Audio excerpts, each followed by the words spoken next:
What it is, cucks this, it's your boy the hater up in this, and it's time for SmackDown review. Remember when I used to do these outside my apartment, hater outdoors at night? Well, now I got my mic, and I got my basement, so hater in the basement, cucks. Now let's get to it. In my personal opinion, this episode of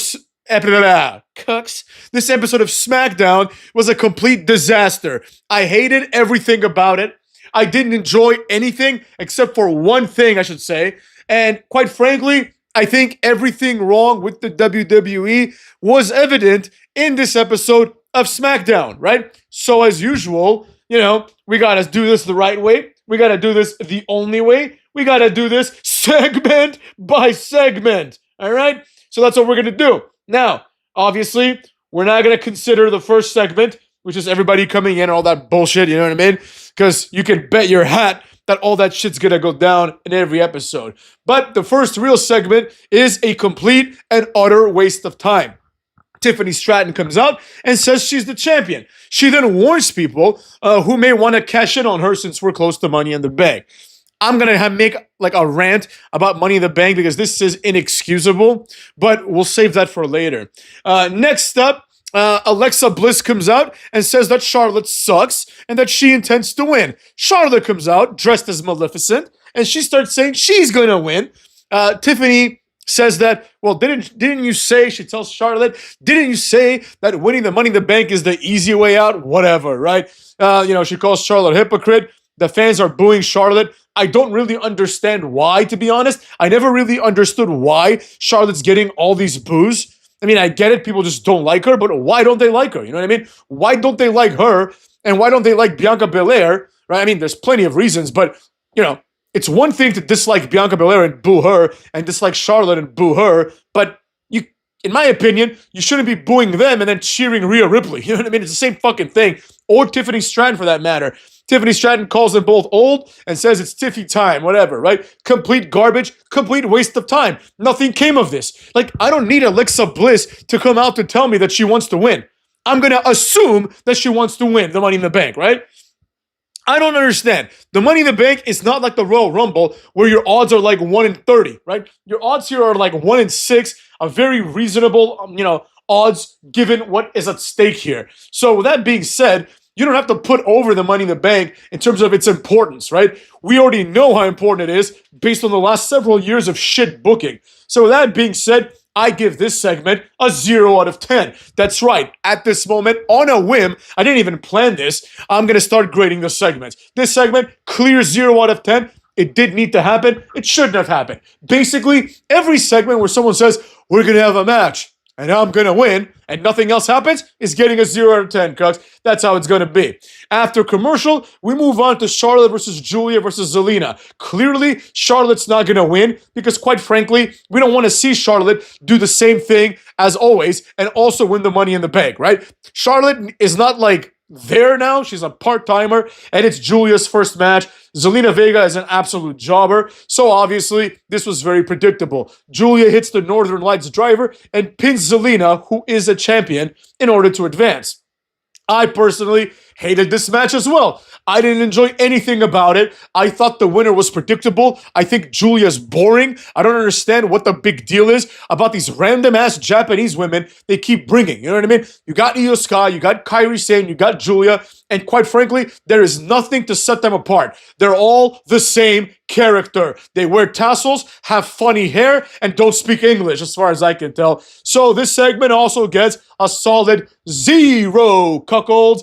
Afterwards, we get a mini segment. Zelina is approached backstage by Chelsea, who is literally twice as tall as her in heels. Then Mia Yim and B-Fab, or whatever, Michin, sorry, and B-Fab come out and they try to save Zelina from the beating that is being placed upon her by the Secret Hervis. Then all of a sudden, this leads to a match. This has to be, I don't think anybody can say otherwise. This has to be the most jobberish match in the history of televised wrestling. Right? On one hand, we have Michin, who's won like one match in her like 7-year WWE career.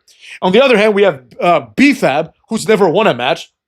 And then we have the Secret Hervis, who are two people that collectively have won about 2 matches, right? So of all the 4 competitors here, they have to have the worst losing record of like in the WWE, right? I don't think any four other wrestlers have more combined losses and fewer combined wins. So I don't care about this match at all. This segment gets a 0, Cuts. Now it's time for Ciampa and Sabin. This is like basically like, you can think of this as like a low-level TNA undercard match from 20 years ago. Like 20 years ago, you might get like, I don't know, Christopher Daniels versus AJ Styles, like, I don't know, Abyss versus Sting, and somewhere in the card, you'd have like Chris Sabin versus like Sanjay Dutt, you know what I mean? This is basically that, except instead of Sanjay Dutt, we have an even more boring wrestler called Tommaso Ciampa, because I actually like Sanjay Dutt. So, this is also 20 years too late, so how could anyone care about this? Furthermore, there is no difference between Ciampa and Sabin in terms of the storyline. They're just these two feuding tag teams. One's a face and one's a heel, so why would anyone care who wins? The only good thing about this match, and the reason why this is not getting a 0, is because at some point, basically, Candice LeRae interferes, and she's now aligned with Ciampa and Johnny Gargano. This is a step in the right direction, so this segment gets a 3 out of 10. I'm not exactly thrilled about this alliance. I don't think anything's going to come of it, but at the very end, Candice LeRae's presence at least serves to distinguish DIY from Fraxium, from Motor City Machine Guns, and quite frankly, at this point, from the Street Profits, right? These are just 4 tag teams that are just there. They have no direction. They have no character. They're just like, just there wrestling each other on and on and on, But at the very least, now one of them has a manager, which could change the dynamic of their matches. Now, Candice LeRae might grab someone's leg or something, right? Making it so that if you see Fraxium versus Motor City Machine Guns, it's going to be a different match than if you see Motor City Machine Guns versus DIY, right? So this is going to get a 2, maybe a 3. We'll think about it. I should also notice there was a there was a commercial about Stephanie's Places, which is going to draw about 17.5 people. It's going to be her interviewing Triple H. Nobody wants to see this, motherfucks. Nobody cares at all. If this was on YouTube and it was like on like a random ass channel, nobody would watch this. You know what I mean? This would only be entertaining if the WWE pushes it, right? And I'm sure they will, but nobody gives a flying fuck. After this, we have an interview with Fraxium. It's a generic interview where they say we can be champions tonight. So this gets a 0. It's basically an interview that didn't need to happen. What did Byron Saxton expect? Hey, I'm going to interview you guys. Oh, we don't think we're going to win. Cool. Beat it, right? It's the same shit as always. Nobody cares.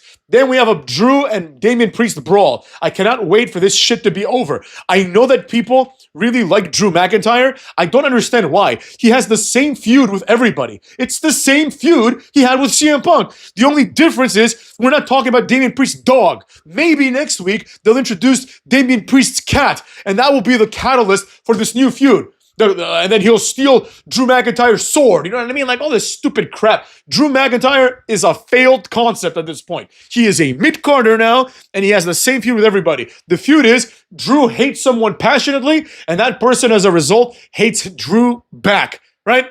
And then after Drew loses the feud, eventually what happens is Wade Barrett tells us that, oh, this new version of Drew McIntyre is now more deadly than the last one that got his ass kicked, In this case, I think Drew's going to win the feud, but who the fuck cares? Damian Priest is basically a jobber at this point, you know what I mean? I don't see anything happening to Damian Priest. He's going to be in like the Shinsuke Nakamura, fucking Rusev, like part of the show moving forward. I don't think that he's going to be this like, present force in the, like world heavyweight title picture. At best, he might get one of the spots at Elimination Chamber, and that's about it. That's about as far as he's going beyond this, in my opinion, right?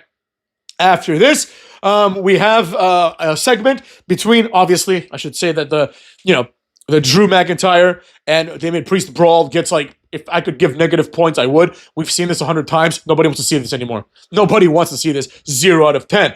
After this, we get a little segment. Jacob Fatu says that JC Mateo is not his family. They kind of want Jimmy back. So Sol Sikoa says we're going to do it. Now, one thing that I don't like is that Sol Sikoa is effectively turning into a Paul Heyman, right? Not only is he taking a managerial role, more or less. I mean, he wrestles, obviously, but he's kind of like their wise man, right? But also, he's just acting like a sniveling coward, right? I don't know why. I don't get it at all. You know what I mean? Like all of a sudden he's just this pussy, right? And when you take a look at this fake bloodline and you think about what this was when it started, a group centered around Roman Reigns, now it's just like there's just 3 fat jobbers who have nothing to do, But whatever, right? After this, we've got BFAB and Michin versus fucking what's it called? The Secret Harvest. Now, like if you think that I watched this match, you done lost your mind, son. I bet my hat it sucked ass, so I'm giving it 0. BFAB eventually wins with her twisting cravat move into the X Factor, getting her first win literally ever. You know what I mean? I couldn't care less. Nothing would change if the other team won. So even though I didn't watch the match, I am comfortable giving this a 0 because nothing will ever come from this. You know what I mean? After that, we have the Street Profits being interviewed by Byron Saxton, where they are reminded that they're jobbers. Dawkins starts to yell. Nobody gives a shit. The fact that Dawkins is allowed to talk into a microphone is absurd. This guy has 0 charisma, all right? He has, like, earlier, we had Charlotte Flair come out and she got booed mercilessly. Charlotte Flair has the personality of my balls, but at least she's trying by stealing her father's gimmick.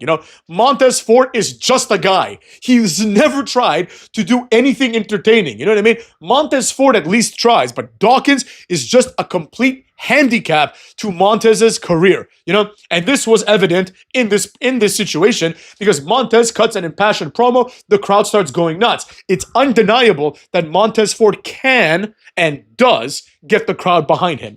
However, nobody cares because he's never going to get pushed. As I've said before, there are things that he's lacking, that's for sure. But obviously, he stands out amongst the people that they surround him with, right? You surround him with Tommaso Ciampa and Angelo Dawkins, he looks like The Rock. You surround him with John Cena, he's not going to look like The Rock. But at the very least, he might stand out a little bit. If you put him against like a Randy Orton, then it's like, all right, you see, for example, that Montez Ford just doesn't stack up. Like, I understand Orton is like a top, he's like goated, but it's like if you look at him next to Orton, it's like Orton is just like his superior in every way. He's a better wrestler. He's more charismatic. Well, I don't know about more charismatic. Montez is pretty charismatic, but Orton is like better looking. He's got a better physique. And he's bigger. He's obviously has more of a pedigree and more of a legacy, I should say, in terms of his WWE thing, because his pedigree, the fact that he's like Bob Orton's son, who gives a shit about that? But it's more like his legacy, the fact that he happens to have been like a multiple-time world champion, and that's why, in my opinion, Montez Ford will never get that chance. He should.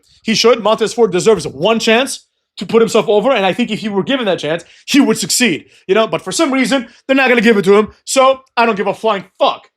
This segment is going to get like, a 4 out of 10 because of Montez trying hard to put himself over in the shit situation he's given. The hater respects that. After this, the fake bloodline walks by them, and the Profits just look really silly compared to them, even though, in my personal opinion, Montez, and if not Montez, definitely Angelo Dawkins would completely destroy all 3 of these Samoan jobbers, right? The way that they're booked, it's like, it felt like The Rock and Stone Cold walking in front of like Kai and Tai, you know what I mean? Like, it's like they're not in the same stratosphere, right? Like Solo Sikoa, Jacob Fatu, and even JC Mateo now are presented as being infinitely more important than jobbers like Dawkins and Montez, which is a shame, but it is what it is, cucks. This segment in its entirety gets a 4. Then we've got Santos sitting with Berto and Angel, right? Or Angel, as they call him. They have the same talk they had back in the winter, except Elektra Lopez isn't there because she got released. Santos says Berto is angry at him, blah, blah, blah. Nobody cares. Berto says, oh, it's another pep talk. He's 100% right. Santos says it's not. And he talks about worlds collide and them being in front of their people. Now, later on, we learned that at Worlds Collide, it's going to be Legado del Fantasma versus like Psycho Clown, Pagano, and El Hijo de Dr. Wagner. You know what I mean? Who the fuck cares about this match? If this match came on SmackDown, I would skip this shit immediately. Nobody gives a shit about these guys. I'm sure they're all talented, but nobody cares. Another thing that I don't like is enough of this our people shit, And I'm not talking just about the Mexican wrestlers, or I'm talking about anybody that does this. Enough, man. Enough. You have bigger problems than worrying about disrespecting Mexico or letting Mexico down. The bigger problem you have is that all 3 of you are massive jobbers who haven't won a match in years. Don't worry about Mexico. Don't worry about the pride of being Mexican. Nobody gives a shit about that if you're a fucking loser. You understand what I'm saying? Nobody cares. Oh, my people this, and we've struggled and we've done this. That's not fun. That's not entertaining. That's only entertaining if you do it like when Eddie Thorpe did it in NXT, where he was like, the white man took all my land. Like, that's fucking hilarious, right? Because it's something to be justifiably angry about. To a degree, because, that guy's not like full native, obviously. But anyways, the point is, If you make it part of his gimmick and make it interesting, sure. But these are not like Mexican militants like LAX was, which was an awesome gimmick. These are just three Mexican jobbers. And now they're going to go wrestle three Mexican nobodies in Worlds Collide, which I'm pretty sure is only going to be seen through YouTube, where it will get about like 1,500 views. You know what I mean? Nobody gives a shit about this at all, right? Then it's JC Mateo and Fatu versus Phoenix and Big Jim in this week's Who Gives a Flying Fuck match of the week, right? Can you think of a less interesting 4-man permutation? I cannot. Big Jim, like he's just there because if you fire him, it exposes Jey Uso. This guy sucks completely. Rey Fenix is being held back. He should be wrestling cruiserweights and having cruiserweight matches. During this match, nobody cares at all. Obviously, Fatu and Mateo win after Mateo hits the tour of the islands on Big Jim, who gets distracted by Sol Sikoa, doesn't do anything. Jacob Fatu also gets on the apron, doesn't do anything. Basically, but the distraction still leads to Big Jim screwing up, getting hit with the finish, and getting pinned, right? After this match and segment, in my opinion, it gets a 0. Nothing was advanced here, right? The slow burn of Solo versus fucking Jacob Fatu, hopefully it comes at a pass, at Money in the Bank, because I am tired of this already, right? This is heading in the direction of A-Town Down Under, where like they're never going to break up because they're just too much of jobbers to go on their separate ways. After this, we get the best part of the night. This segment, I give it a 0, but this next segment, I give it a solid 10. This was perfect for what it was. LA Knight just cuts a great promo. He explains how it's his time to win the Money in the Bank, right? He explains that the odds are against them, but the odds have always been against the megastar, right? This was a classic old school promo delivered to perfection. It got people excited. The crowd reacted, even though it was a backstage promo. And in my personal opinion, if this is, I'll give it an 8 out of 10 instead, because if this is the beginning of LA Knight's push, then in retrospect, in hindsight, this promo will be retroactively graded as a 10 out of 10. However, if this leads to absolutely nothing like it has in the past, then this promo will be an 8 out of 10 because it's still a solid promo. After this, we have R-Truth. He's next and he's retarded still, right? But he's like seriously retarded now. So now he talks about Cena being his childhood hero and all that shtick. You know what I'm saying? You guys all know about that, right? R-Truth is retarded and thinks that he grew up watching John Cena. But beyond that, right, if R-Truth weren't retarded and you just had the part of the promo where he talks about Cena being corrupted and him like basically feeling like their friendship had fallen apart because Cena was corrupted by power, the promo was an excellent promo. It was almost a 10 out of 10. But you cannot disengage the fact that R-Truth is presented as being massively retarded, right? Clearly, the promo did its job. The job is to get the people behind R-Truth, who said that if Cena wins, we riot. You know what I mean? Blah, blah, blah, blee, blee, blee. This match is going to be a bloodletting. Basically, Cena is going to brutalize R-Truth for about 10 minutes, right? Then, after Cena either makes him tap out or pins him, or is about to just blast him with a chair or the title or something, then Cucky is going to come out and save the day. That's what's going to happen, and we all know it. Another reason why I can't give this promo anything higher than a 6 is because it doesn't address something very important, which is the fact that R-Truth in kayfabe cost Randy Orton the world title, right? Randy Orton should have come out and been like, you fucked me over, punt, heel turn or something, right? Or R-Truth should have acknowledged it, you know what I mean? But what happened is nothing, right? He basically said, I'm going to beat up Cena. But for what it was a good promo, especially considering that R-Truth has not been given opportunities to cut promos in a long time. R-Truth is an excellent wrestler. R-Truth is a 10 out of 10 wrestler in my book, if he's booked correctly. If you book R-Truth as an angry guy, as a heel, or even as a John Cena-esque face that is not retarded and have him win some matches, he can put on great matches, right? He can cut great promos as we saw. But the surrounding elements of this show that R-Truth just sucks as a character at this point in his career. He can't help it. He's doing the best he can. Unfortunately, 6 out of 10, I think, is where he will always be limited at unless he's given actual opportunities. So 10 out of 10 for effort, 6 out of 10 for the segment, because I know exactly what's coming next. After this, we've got the match, the only match that mattered. The match itself was boring as shit because the match involved Nakamura and Aleister Black, as well as the megastar himself, L.A. Knight. Yeah, you know what I'm saying? Now, earlier in the promo that I gave an 8 out of 10 to, LA Knight said that these two guys are weirdos, and like he's the only light because these guys dress like weirdos. They think it's Halloween all night, right? All year long, I should say, right? This was great. This is one of the ways that I've been saying wrestling should be, right? You take into account the gimmicks and or presentations of other wrestlers, and you integrate them into the storyline as much as you can. In this case, it's just like a throwaway match. But LA Knight said in his mind, right, when he crafted this promo, he thought, okay, what separates LA Knight? What makes LA Knight different from someone like Aleister Black? What makes LA Knight different from someone like Nakamura? And what do they have in common with each other, right? What does Nakamura's presentation and Aleister Black's presentation have in common with each other? And the commonality is that they're supposed to be these dark, mysterious figures. And LA Knight is basically like a dumb jock, but he's not dumb, right? And the whole point is, LA Knight's like, yo, I don't give a fuck if these two goth kids basically are gonna act like weirdos, right? I'm gonna give them 3 the hard way, BFTs all around, right? And that's exactly what happened, except there was no BFT. The finish of the match was Nakamura does a bunch of moves. He does his like low effort back suplex. He doesn't even fall back. He just throws Aleister, you know? And then he goes for the Kinshasa as he's running to do it. Aleister Black hits the Black Mass. Then LA Knight comes in, throws Aleister out, pins Nakamura, 1, 2, 3. Yeah. Now, the match wasn't that exciting, right? Because it involved some boring things.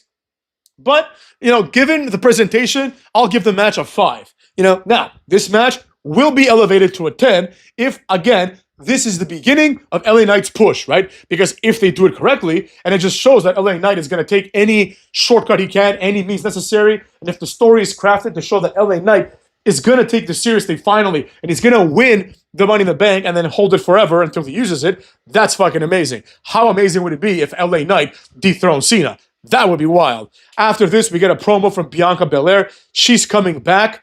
She looks good in her promo. She looked great in her promo, actually. But she will probably be a goof once it's time to come back twirling her hair.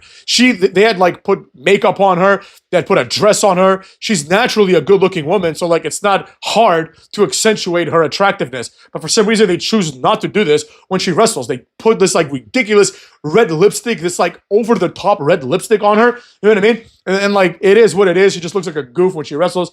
She's hinting that something's going to be different. But in my personal opinion, I personally think this would be a great time to repackage her. I don't know, make her into like a businesswoman type character, and I don't know, put her with like Kiana James or whatever. You know, do something different. Think about it. Think about it a little bit, Cooks. After this, it's time for Fraxium versus the Street Profits, right? Now, the match, as one would expect from these 4, was a good match. However, the match is going to get, like, the segment's going to get a 0. I can tell you that right now. For a number of reasons. First, there is an inexcusable spot. There is a spot where Axiom hits the Spanish Fly on Dawkins. Very impressive.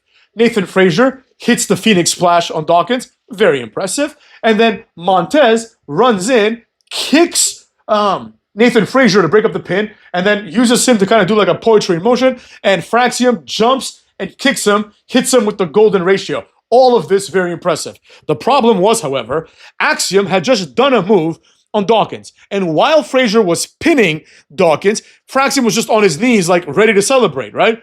But then he gets up, does his own finisher on Montez Ford, and for some reason, he's down. Like, for some reason, Axiom then has to pretend that he got hit with a finisher, even though he hadn't had a move connect on him in minutes, right? So it was really weird that they created this moment where all 4 men are down, but didn't explain at all why Axiom would be down after this, right? A small pet peeve, but one that completely takes you out of the match. Because the logic is, you just say your finisher, why not just go and pick up Angelo Dawkins, kick him in the head, put him down, 1, 2, 3, like you would in SmackDown, right? Or in WWE 2K. So that's one reason, but that's not enough to like take this match down, because the match was excellent. Another thing happened, however. First of all, for absolutely no reason, DIY come out and Motor City Machine Guns stop them from interfering, right? That's fine. This leads to, I thought for a second Axiom was going to win, Fraxium was going to win, because at one point, Montez does his like vault over the corner, you know, where he runs towards the corner and just kind of like somersaults over it and wipes out all 4 of the people that are interfering, right? So I'm like, oh shit, Dawkins is about to get got, right? But what happens instead is Dawkins hits the spine buster, Montez comes back, gets the tag, Montez is going up for the, you know, in the heavens, or whatever the fuck his frog smash is called, right? And as he gets up there, the lights go out. Oh boy, here's where this turns into shit. the worst faction maybe of all time makes their return in like 6 months, right? That's right, motherfucks. None other than the Wyatt Six. The Wyatt Six jobbers are out here once again. The fans who are programmed sheep start chanting, "This is awesome," right? Even though a great match has just been ruined by this interfering force known as the Wyatts, right? What's her face? Nikki Cross takes out Candice LeRae. You know the shtick, right? And then the Wyatts do their thing. They do their interference. Eric Rowan does a running cross body. Dexter Lumis, what was cool was, since Montez was on the top rope, he does like a crucifix. He like crosses himself. And then Dexter Lumis just runs up the turnbuckle and just throws him. Beal throws him over. That was pretty cool. Montez sold it really well, obviously. And it just looked vicious, right? It just looked like Dexter Lumis wanted to kill this guy. Then Joe Gacy does like the clothesline, the rebound clothesline onto Dawkins, and then him and Dexter do the little thing where, like the pop-up powerbomb, where he powerbombs Dexter into somebody. They do that, and then eventually Gargano goes in the ring. I think Gargano, somebody else got like the fucking, maybe one of the machine guns, got the mandible claw. Gargano gets thrown into the ring eventually, gets his sister Abigail, and that's it, right? So now, like, the Wyatt Six are back, and they're here to like destroy everybody. The segment is a 0 for that very reason. Now, I'm not saying that it's a 0 just because the Wyatt Six showed up. That's whatever. You know what I mean? Like, I knew they would come back one day, you know? But the problem is, like, clearly they're jobbers. You know what I mean? Clearly they're jobbers. They're being inserted into the jobber picture. I don't care if Loomis and fucking Joe Gacy win the tag titles or if they win it under Freebird rules. Nobody cares at all, right? The problem isn't that. The problem is, why not bring them into a more prominent spot? That would actually be interesting. For example, imagine if, I don't know, JC Mateo and Fatu are there, and the Wyatt Six destroy them, right? Wouldn't that be far more compelling, right? The pussies of the tag team division are treated like undercard wrestlers, right? So why not go after the big dogs, right? On SmackDown, you know what I mean? Similarly, if they were going to come back to Raw, which they're not going to, obviously, right? If they were going to come back to Raw, they should attack Rollins and Braun Breaker, right? To insert themselves as important factors in modern day wrestling. But when you come back and you attack like Aleister Black or, you know, Gargano, then nobody cares about you, right? That's the problem, you know? How great would that be? Imagine if the Wyatt Six was just timed a little bit better and you had them attack Roman Reigns, you know? I don't care if Roman Reigns then buries them or, you know, like the bloodline, I should say, right? But imagine if they did that, right? Where it's like, yo, we're not here to fuck around. Like, we're not here to attack Gable. You know what I mean? We're here to attack the big guy, right? We're here to kill, let's say, the champion. We don't give a fuck about the Samoans. We're psychopaths, right? That would be far more interesting than them having an hourglass-based feud with Karrion Kross that ends with them being moved from different shows. You know? So that's the problem that I have. And because of the terrible booking of the Wyatts since their inception, I cannot excuse this segment as anything other than a 0. The only way that the Wyatt Six return would have been anything but a 0 would be only if, motherfucks, only if there is no other alternative, if they were brought in as like some sort of threatening force. Now, the people that should feel afraid are the tag team jobbers, right?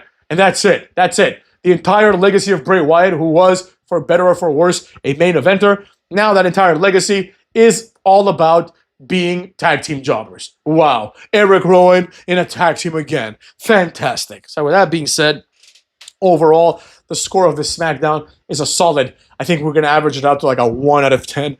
LA Knight carrying this show, carrying this company. And that being said, take care of yourself, motherfucks. I hope you enjoyed the video. So you can kiss my ass if you didn't, motherfucks.